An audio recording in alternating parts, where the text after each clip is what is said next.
Alan Turing is famous for his research in computer science, logic, artificial intelligence, and cryptanalysis.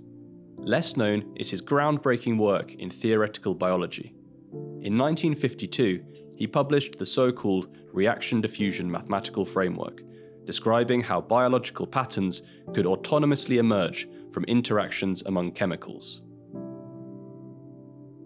Multiple studies in the last 15 years have shown that using the Reaction-Diffusion framework, or RD for short, to model the interactions among the three types of coloured cells in the skin is particularly effective for understanding animal skin colour patterning, from zebras to fishes and snakes.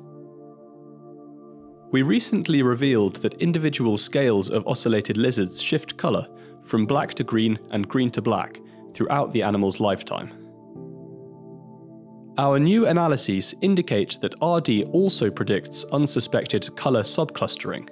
Indeed, simulated green scales surrounded by a different number of green neighbours exhibit distinct differences in greenness.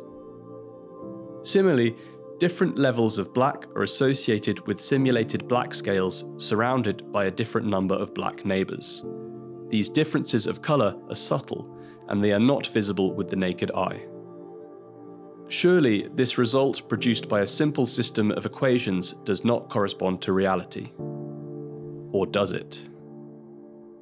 First, we reasoned that the lattice of scales in real lizards is not perfectly regular because scales vary in size, and can even sometimes have 5 or 7 neighbouring scales instead of 6. Our analyses show that perturbing the geometry of the lattice causes dispersion and overlapping of the colour subclusters.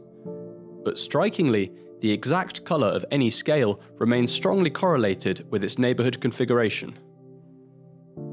To test this theory in a real lizard, we imaged 224 green scales on its dorsal skin using a hyperspectral camera, and we identified 2 main sources of colour variation: the level of brightness due to black melanophores, and hue variation due to yellow xanthophores.